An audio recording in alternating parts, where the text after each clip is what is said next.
So here's the key to assessment 2 for linear algebra.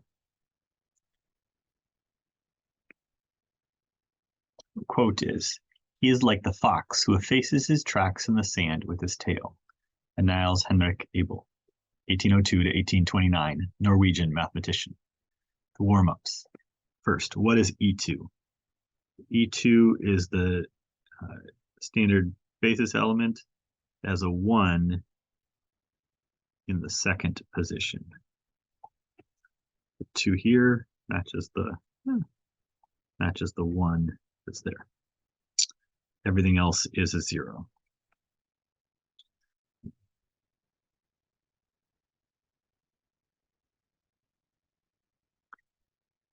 Here I want it to say 6 divided by 0, which would be undefined.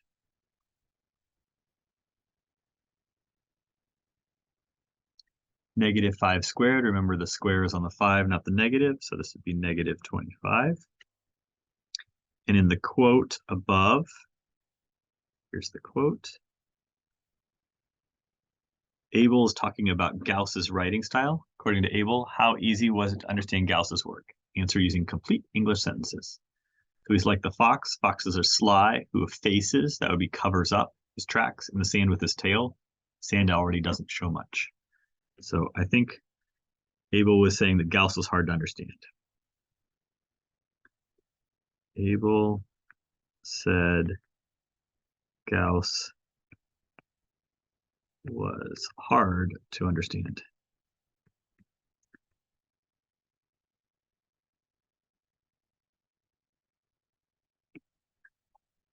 Like a sly fox.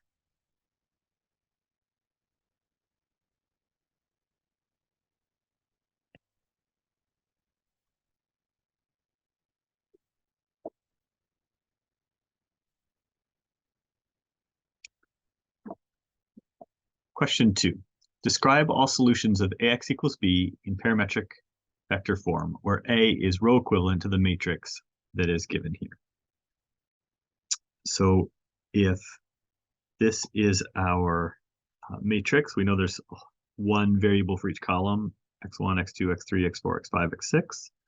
So we know that x1 is going to equal 4x2 plus 2x3.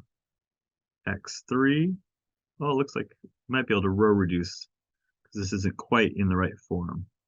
So maybe before we get too carried away, let's row reduce to get rid of this -2 and this 3. So we're going to take row 1 plus 2 row 2 goes to row 1. And so this will give me 0, 0, 1, just changing the other rows. 0, 0, 1, -4, 0 is all the way across. So we'll have 1, -4, -2 plus 2 is 0, still 0.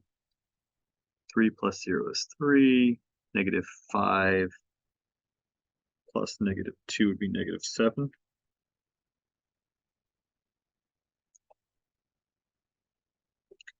And then we still could, so we've took care of the 0 in that first place. We still got to take care of the 3. So let's see. So we did row 1 minus 3 row 3 to row 1. That will be 1 minus 4, 0, 0, 0.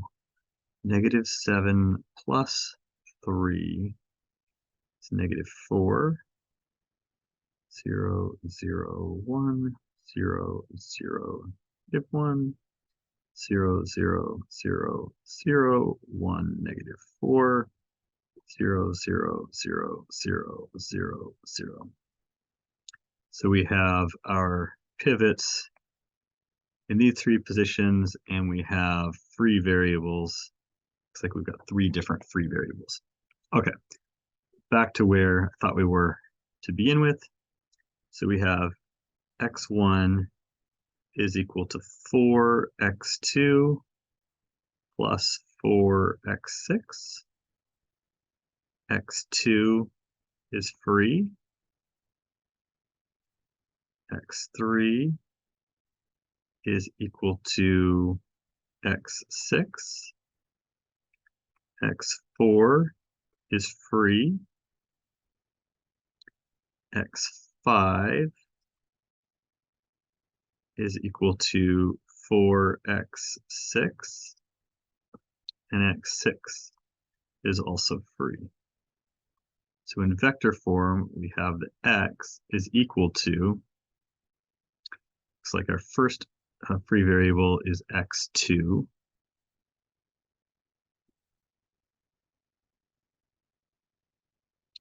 And we'll have 4, 1, 0. I think this should be, think of a typo here. It should be x3. 0, 0, 0, 0. Plus, and then we have x3 as a free variable. Nope, x3 is not free. Ooh, no, I was right before. Sorry, I corrected my way right. So this should have been x6. I'm sorry. So x3 is not free. Our next free variable is x4, which would be 0, 0, 0, 1, 0, 0. This is the vector that corresponds to the column that has all zeros, plus x6 should be 4, 0, 1, 0, 4, and 1. So here we have the vector form for the solution, for the non-trivial solutions.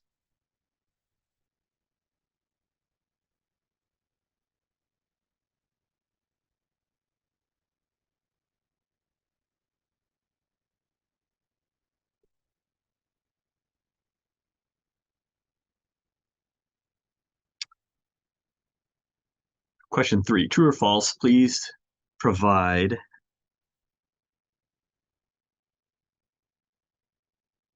a short justification for your answer. True or false? If a set contains fewer vectors than there are entries in the vectors, then the set is linearly independent. The set contains fewer vectors than there are entries in the vectors. No, that's false. So it's false. An example would be, suppose that I have the set like 1, 2, 3, and 2, 4, 6, where the second vector is twice the first.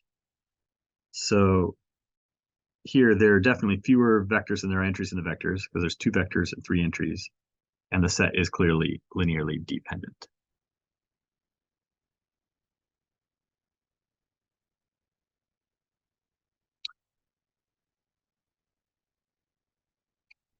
B, true or false? The columns of a matrix A are linearly independent if the equation AX equals 0 has the trivial solution. This is also false. AX equals 0 always has the trivial solution. Equals 0 always has the trivial solution.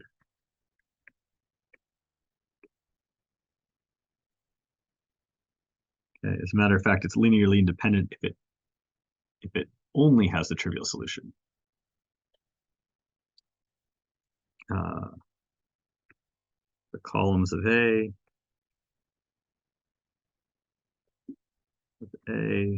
are linearly independent, Li,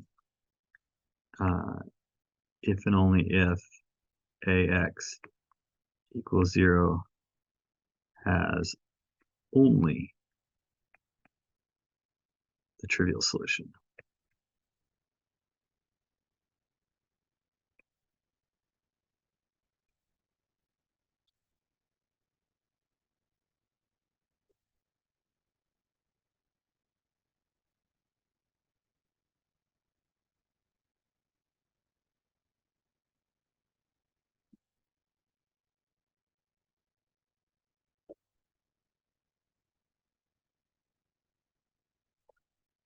C, true or false? If x and y are linearly independent, and if x, y, z is linearly dependent, then z is in the span of x and y.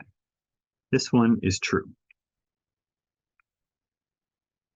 Okay, and so we're saying that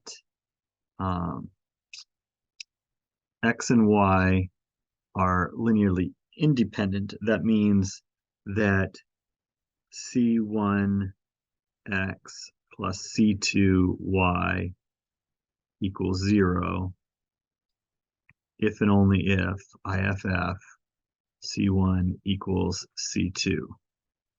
And then we say, and if cxyz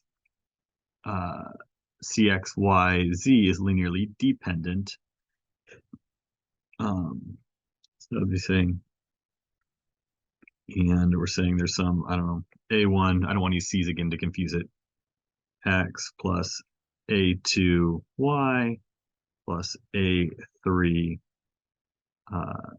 z equals 0 has a non-trivial solution with at least one AI not equal to 0. So it has the non-trivial solution. So then Z is in the span, but this is telling us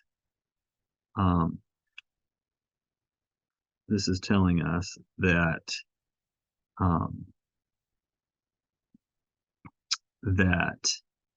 I don't want to say it.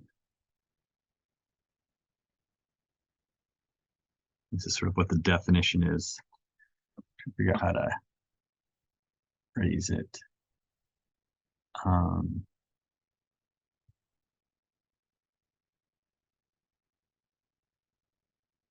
Well, you know that if A3 was 0 here, if this A3 was 0, then it would be saying A1x plus A2y equals 0, which would force, oh my gosh, I forgot something important. If C1 equals C2 equals 0.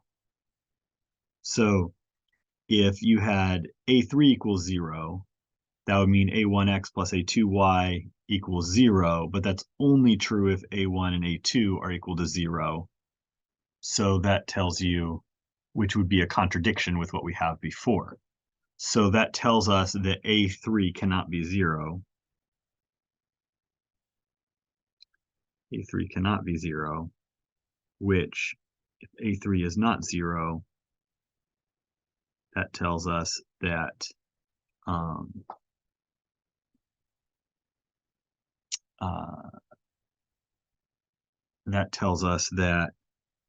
A1x plus A2y equals negative A3z,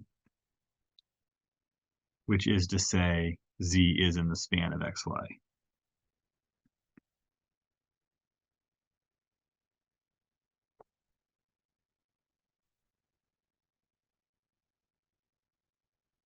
So that's sort of what the definition of span.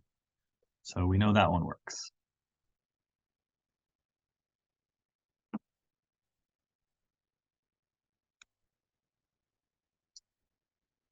Find the standard matrix of the linear transformation where linear transformation T, where T goes from R2 to R2, it first rotates points clockwise by 3 pi over 4, and then reflects points through the horizontal, that is the x1 axis. And so what we're going to do is we're going to call this matrix A. So what we're going to do is we're going to try to figure out what happens to the standard basis vectors. So if we start with here's our x and y, and if we start with the vector E1 like that, and we want to rotate it clockwise by 3 pi over 4. So we've rotated it clockwise by 3 pi over 4. And then we take that vector and so at this point, the coordinates are -1 over √2 minus 1 over root 2. And then we rotate over the x1 axis. And we end up at our end point, which is at minus 1 over root 2, comma 1 over root 2. So this is where we get that t of E1 is equal to minus 1 over root 2 in the x direction or x1 direction. Sorry, no line here. And 1 over root 2 as we were trying to show. Okay, so then we need the second one.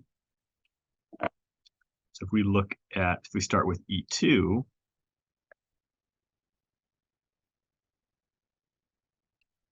here's our E2 vector, and it's going to rotate 135 degrees or 3 pi over 4 clockwise, so it's going to end up down here. So here is, rotate it that way, by 3 pi over 4. My coordinates are at positive 1 over root 2, comma negative 1 over root 2. And then from there, we're going to flip over the x1 axis, and we end here, this point, which is at 1 over root 2, comma 1 over root 2, which is to say that t of E2 equals 1 over root 2, 1 over root 2. Just to clarify, yeah, so this, see if I can make sure this is clear for you. So this vector here is that one, and this vector here is this one. And so altogether, that lets us find our A matrix. So therefore, A is equal to the matrix, the column with the T of E1 and T of E2.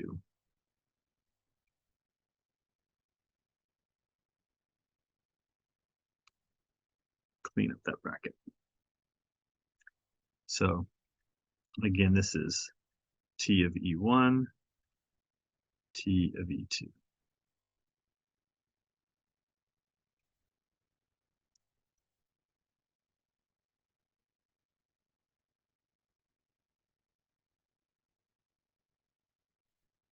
Something like that.